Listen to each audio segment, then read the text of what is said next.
Telugu Desam party ఆశయాలకు పవిత్ర లక్ష్యాలకు కట్టుబడి ఉంటూ పార్టీ సభ్యునిగా క్రమశిక్షణతో ప్రజాసేవాభావంతో మనస వాచ కర్మేణ నిరంతరం పాటుపడుతూ నిస్వార్థంగా అవినీతి అక్రమాలకు పాల్పడకుండా దీక్షా దర్శనతో అంకిత భావంతో తెలుగుదేశం ప్రతిష్టను ప్రతిపత్తిని పరిరక్షించేందుకు ఎల్లప్పుడూ కృషి చేస్తూ పార్టీ మరియు ప్రజలు నాపై ఉంచిన విశ్వాసాన్ని వమ్ము చేయకుండా నిత్య చైతన్యంతో పార్టీకి ఉజ్వల భవిష్యత్తు కల్పించేందుకై నా వంతు కర్తవ్యాన్ని విధులను బాధ్యతాయుతంగా నిర్వహించగలనని ప్రమాణం చేస్తున్నాను. ప్రతి ఒక్క నాయకుడిని ఈరోజు మిమ్మల్ని ఒకటే కోరుతున్నా, మన వల్ల పార్టీ ప్రతిష్ట పెరగాలి. సీనియర్స్ కూడా కోరుతున్నా, ఈ పర్వాలేదు తర్వాత చూసుకుందాం, నా ఇష్ట ప్రకారం చేద్దామంటే మనం పార్టీకి అన్యాయం చేసిన వాళ్ళు అవుతాం. చివరిగా చెప్తున్నా, పార్టీ గౌరవాన్ని పెంచేలా, ప్రభుత్వ ప్రతిష్ట పెంచేలా మీరందరూ కూడా పనిచేయాలి. పార్టీ శాశ్వతంగా ఉండాలి, అధికారంతోనే ఉండాలి. తెలుగుదేశం బాగుంటే రాష్ట్రం బాగుంటుంది, ప్రజల భవిష్యత్తు బాగుంటుంది. మళ్ళీ వైకుంఠపాళి అవుతే పైకెక్కడం దిగడం ఇదే సరిపోతుంది. నేను చూశాను. ఇదే గాని 2014 నుంచి 19 వరకు గాని కంటిన్యూ అయినట్టు 19, 24 గాని ఉంటే ఆ రోజే పోలవరం పూర్తయ్యేది, అమరావతికి ఒక షేప్ వచ్చేది, రాష్ట్రం నెక్స్ట్ లెవెల్కి వెళ్ళేది. ఒక చిన్న ఉదాహరణ చెప్తున్నాను. విభజన జరిగింది, తెలంగాణకు మనకు వనరులు చూశాం.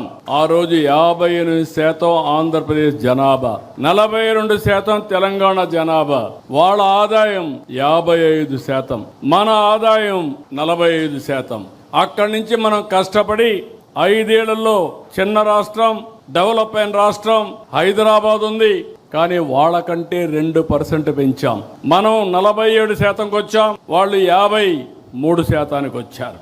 5 ఏళ్లు ఈ పాలనలో మీరు చూస్తే ఈ రోజు వాళ్ళు 60%కి అయ్యారు, మనం 40%కి వచ్చాం. విభజన రోజు ఉండే దానికంటే 5% తగ్గించేశారు, వాళ్ళు 5% పెరిగారు. మనం ఉన్నప్పుడు ఆ గ్యాప్ ని 2% పెంచి 6% చేస్తే ఇప్పుడు 20% అయిపోయింది. 20% వనరుల్లో వాళ్లకు మనకు వ్యత్యాసం ఉందంటే ఒక ప్రభుత్వం యొక్క పరిపాలన, ఆ ప్రభుత్వం యొక్క విధ్వంసం, ఈ విషయాలు మీరు గుర్తుపెట్టుకోవాల్సిన అవసరం ఉంది.